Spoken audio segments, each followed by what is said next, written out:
చేసిన రేవంత్ రెడ్డి తొలిసారిగా ఏపీలో పర్యటించనున్నారు. స్టీల్ ప్లాంట్ ప్రైవేటీకరణకు వ్యతిరేకంగా ఈ నెల 11న విశాఖ వేదికగా కాంగ్రెస్ పార్టీ ఏర్పాటు చేసే బహిరంగ సభలో ఆయన పాల్గొని ప్రసంగించనున్నారు. లోక్సభ ఎన్నికల సమయం సమీపిస్తున్న నేపథ్యంలో కాంగ్రెస్ పార్టీ తరపున సీఎం ప్రచారంలో పాల్గొననున్నారు. Andhra Pradesh Congress chief YS Sharmila, AICC in charge Thakre ఆహ్వానం మేరకు రేవంత్ ఏపీలో కాంగ్రెస్ తరపున ప్రచారం చేయనున్నట్లు తెలుస్తోంది. సీఎం రేవంత్ రెడ్డి 3 సభల్లో పాల్గొనబోతున్నారని సమాచారం. మొదటి సభ ఈ నెల 11న విశాఖలో జరగనుంది. 11న ఉదయం భద్రాచలంలో ఇందిరమ్మ ఇళ్ల ప్రారంభోత్సవంలో పాల్గొననున్న సీఎం రేవంత్ రెడ్డి అక్కడి నుంచి గన్నవరంకు చేరుకుంటారు. అక్కడి నుంచి విశాఖకు వెళ్తారని సీఎంఓ వర్గాలు తెలిపాయి.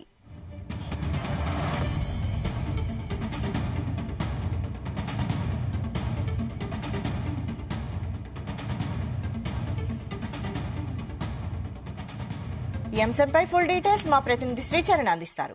శ్రీచరణ్. వైశాలి, రాబోయే పార్లమెంట్ ఎన్నికల్లో భాగంగా ఈ ముఖ్యమంత్రి రేవంత్ రెడ్డి ఈ నెల 11వ తేదీన విశాఖ వేదికగా కాంగ్రెస్ పార్టీ ఏర్పాటు చేసే బహిరంగ సభలో పాల్గొనబోతున్నారు. అలాగే ఆయన ఆ బహిరంగ సభలో పాల్గొని ప్రసంగించబోతున్నారు. ఇప్పుడు ప్రస్తుతానికి ముఖ్యమంత్రి రేవంత్ రెడ్డి స్టార్ క్యాంపెయినర్ గా కూడా ఆంధ్రాలో అని ప్రధానంగా ఒక ప్రచారం నడుస్తా ఉంది. అయితే ప్రధానంగా లోక్సభ ఎన్నికలు సమయం సమీపిస్తున్న నేపథ్యంలో కాంగ్రెస్ పార్టీ తరఫున సీఎం ప్రచారంలో పాల్గొనున్నారు. Andhra Pradesh Congress chief YS Sharmila, AICC in charge Thakre ఆహ్వానం మేరకు ముఖ్యమంత్రి రేవంత్ రెడ్డి ఏపీలో కాంగ్రెస్ తరఫున ప్రచారం చేయనున్నట్లు కూడా జోరుగా ప్రచారం సాగుతోంది. అయితే ఇప్పటికే కాంగ్రెస్ పార్టీ స్టేట్ బైఫరికేషన్ అయ్యాక అసలు కాంగ్రెస్ పార్టీ ఉనికిలోనే లేకుండా పోయింది ఆంధ్రప్రదేశ్ లో.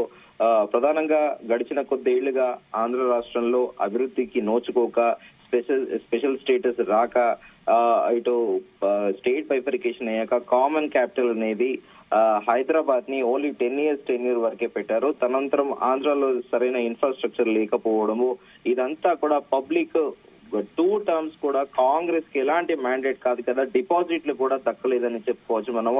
అసెంబ్లీ ఎలక్షన్స్ లో గానీ, ఎంపీ ఎలక్షన్స్ లో గానీ, ప్రస్తుతం ఇప్పుడు వైఎస్ షర్మిల బాధ్యతలు చేపట్టాక తన తండ్రి ముద్రగా వైఎస్ రాజశేఖర రెడ్డి తనయురాలుగా ఏదో కొంచెం ఆమె స్ట్రాంగ్ గా క్యాంపెయినింగ్ చేస్తున్నప్పటికీ వాస్తవికంగా చూసుకుంటే ఇప్పుడు అక్కడ వైసీపీకి ప్రజలు పట్టం కట్టబోతున్నారనేది కూడా ప్రధానంగా పలు సర్వేలు కూడా ప్రకటిస్తున్నాయి. అయితే ఈ నేపథ్యంలో ముఖ్యమంత్రి రేవంత్ రెడ్డి ప్రస్తుతానికి ట్రెండింగ్ లో ఉన్నారు. ఆయన దేశవ్యాప్తంగా కూడా ఫైర్ బ్రాండ్ గా కూడా ముఖ్యమంత్రి రేవంత్ రెడ్డి ఉన్నారు. ఇటు కాంగ్రెస్ పార్టీతో పాటు ఆయనకు అక్కడ టీడీపీ పార్టీ, ఆయన గతంలో ఆయన గురువుగా చెప్పుకునే మాజీ ఉమ్మడి ఆంధ్రప్రదేశ్ ముఖ్యమంత్రి చంద్రబాబు నాయుడు కూడా సహకారం ఆంధ్ర రాష్ట్రంలో ఉంటుంది. ఈ నేపథ్యంలో ఆయన ప్రచారం శంకారావం పూరించనున్నారనేది కూడా ప్రధానంగా ఒక ప్రచారం నడుస్తా ఉంది.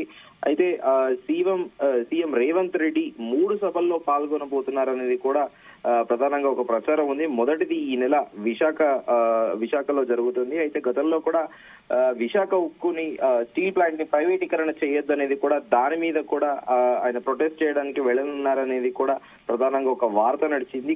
ప్రస్తుతానికి ఈ నెల 11వ తేదీన ఇక్కడ ఇందిరమ్మ ఇళ్ల ప్రారంభోత్సవ కార్యక్రమానంతరం మధ్యాహ్నం వరకు ముఖ్యమంత్రి రేవంత్ రెడ్డి 11వ తారీఖున విశాఖ చేరుకుంటారు. అక్కడ బహిరంగ సభలో కూడా ఉద్దేశించి మాట్లాడతారు. పార్టీ క్యాడర్ ని, వాళ్ళ నాయకులందరినీ అని కూడా ప్రధానంగా ఒక ప్రచారం జరుగుతోంది. అయితే దీంతో పాటు అదే తారీఖు రోజు ఉదయం 11 గంటలకు భద్రాచలంలో ఇందిరమ్మ ఇళ్ల ప్రారంభోత్సవంలో కూడా ముఖ్యమంత్రి పాల్గొనబోతున్నారనేది కూడా ప్రస్తుతానికి ఉన్న ఇన్ఫర్మేషన్. అయితే అక్కడి నుంచి గన్నవరంకు చేరుకుంటారు. అక్కడి నుంచి కూడా విశాఖకు వెళ్తారని సీఎం వర్గాలు పేర్కొంటున్నాయి. ఇప్పుడు రాబోయే పార్లమెంట్ ఎన్నికల్లో ఇక్కడ ఆంధ్రప్రదేశ్ లో ప్రస్తుతం రాజకీయం రసవత్తరంగా మారిందని చెప్పుకోవాలి. ఒకవైపు జనసేన, బీజేపీ, టీడీపీ పొత్తుల గురించి ఢిల్లీలోని పెద్దల్ని కలుస్తూ మంత్రాలు జరుపుతున్నారు. ఓవైపు పవన్ కళ్యాణ్, జనసేన అధినేత పవన్ కళ్యాణ్, అలాగే టీడీపీ అధినేత నారా చంద్రబాబు నాయుడు గడిచిన 2 రోజులుగా ఢిల్లీలోనే పడిగాపులు కాస్తున్నారు. అయితే ఈ రోజు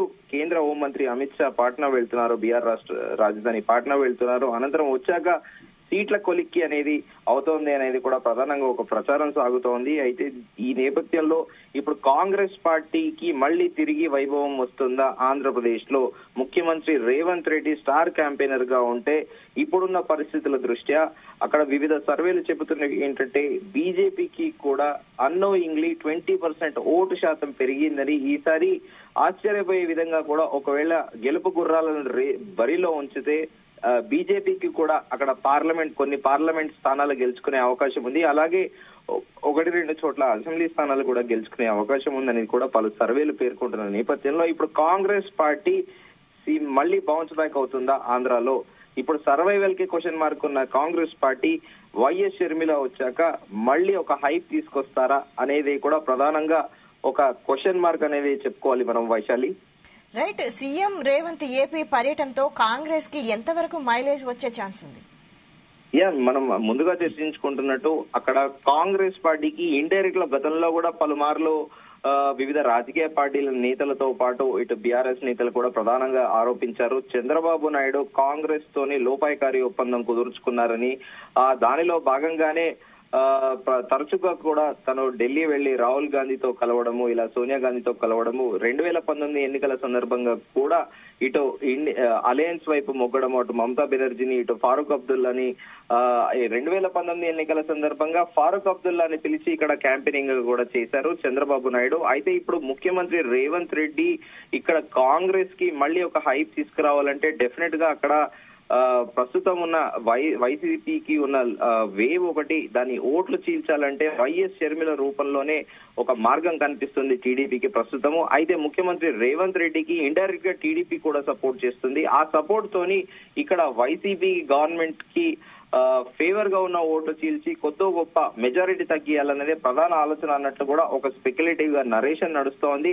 కానీ వాస్తవికంగా చూసుకుంటే కూడా ముఖ్యమంత్రి రేవంత్ రెడ్డికి ఆంధ్రప్రదేశ్ లో అత్యంత సన్నిహిత సంబంధాలు ఉన్నాయని మనం చెప్పుకోవచ్చు. ఇర్రెస్పెక్టివ్ ఆఫ్ పొలిటికల్ పార్టీస్ తో ప్రధానంగా ఆయనే కొద్ది ఏళ్ల పాటు టీడీపీలో పనిచేశారు.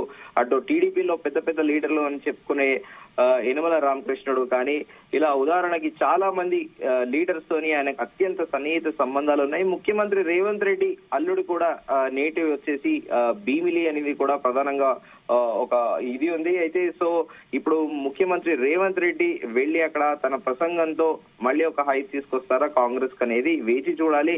మరి పబ్లిక్ ఎలా రెస్పాండ్ అవుతారు? యూజువల్ గా తెలంగాణ స్టేట్ తో కంపేర్ చేస్తే ఆంధ్రాలో కాస్ట్ బేస్డ్ ఓటర్స్ అనే వాళ్ళు ఉంటారు. ప్రధానంగా ఇప్పుడు రీసెంట్ గా ముద్రగడ పద్మనాభం కూడా వైసీపీ సైడ్ సపోర్ట్ చేయడము, అటు మొదటి నుంచి కూడా కాంగ్రెస్ సీనియర్ నేత హరిరామ జోగయ్య కూడా ఇటు వైసీపీకి సపోర్ట్ చేయడము, ఇటు పవన్ కళ్యాణ్ ఏమో బీసీ నేతలకు వెన్నుపోటు పొడిచారని, బీసీలని మరిచారనేది కూడా ప్రధానంగా వైసీపీ ఆరోపణ చేస్తున్న నేపథ్యంలో ఇప్పుడు వార్ అనేది ఇటు వైసీపీ, టీడీపీ, జనసేన అనేది ఉంటుందా, లేకపోతే ముఖ్యమంత్రి రేవంత్ రెడ్డి వెళ్ళాక ఆ ప్రచారంలో మళ్ళీ ఒక హైప్ తీసుకొచ్చి కాంగ్రెస్ ని కూడా రేస్ లో నిలబెడతారా అనేది మనకు రానున్న రోజుల్లో తేలనుంది, వైశాలి.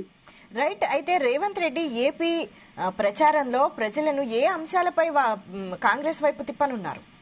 ప్రధానంగా 2 విషయాల గురించి ఆయన మాట్లాడనున్నారు. ప్రధానంగా మనకు తెలిసింది విశాఖ స్టీల్ ప్లాంట్ ఏదైతే ఉందో ప్రైవేటీకరణని, దాని మీదనే బీజేపీ పైన ఆయన ఆరోపణలు చేయబోతారు అనేది కూడా మనం ఒక స్పెక్యులేటివ్ గా ఊహించవచ్చు. దానితో పాటు అలాగే స్టేట్ బైఫరికేషన్ అయిన సమయంలో కూడా ఆయన బీజేపీకి పైన కూడా ప్రధాన ఆరోపణ ఏంటంటే గడిచిన 10 ఏళ్లుగా కాలయాపన చేస్తుంది కేంద్ర ప్రభుత్వము, ఆంధ్రాకి స్పెషల్ స్టేటస్ అనేది ఇవ్వకపోవడము, అలాగే దాంతో పాటు పోలవరం పెండింగ్ లో ఉన్న ప్రాజెక్టులతో పాటు ఇవన్నీ కూడా వరుస పెట్టి ఒక సిరీస్ గా కూడా కౌంటర్ చేయొచ్చు అనేది కూడా ఒక ప్రచారంలో ఉంది. కానీ ముఖ్యమంత్రి రేవంత్ రెడ్డి ఒకవేళ ఆయన స్టేట్ బైఫరికేషన్ గురించి మాట్లాడితే ఇక్కడ ప్రధానంగా ప్రచారంలో సోనియమ్మనే తెలంగాణ ఇచ్చింది, సోనియమ్మ దయవల్లనే తెలంగాణ రాష్ట్రం వచ్చింది అని విస్తృతంగా ప్రచారం చేశారు. ఇప్పుడు ఆంధ్ర వెళ్లి ఆయన సేమ్ టైం ఇప్పుడు ఆంధ్రాలో కాంగ్రెస్ ని ఒక డిజాస్టర్ పార్టీగా చూశారు. గడిచిన 10 ఏళ్లుగా అసలు కాంగ్రెస్ వైపు ఒక్క ఓటరు కూడా కన్నెత్తి కూడా చూడని పరిస్థితుల్లో ఇప్పుడు ముఖ్యమంత్రి రేవంత్ రెడ్డి కాంగ్రెస్ అధినేత్రి సోనియా గాంధీ అప్పుడు 2014లో తీసుకున్న డెసిషన్ ని ఏ మేరకు దాన్ని ఎలా సంధాయించి చెప్తారు, మళ్ళీ అక్కడ కాంగ్రెస్ ని ఉనికిలో ఎలా తీసుకొస్తారు అనేది కూడా మనకి రాబోయే రోజుల్లో తేలనుంది, Vaishali. Right. Thank you Sricharan.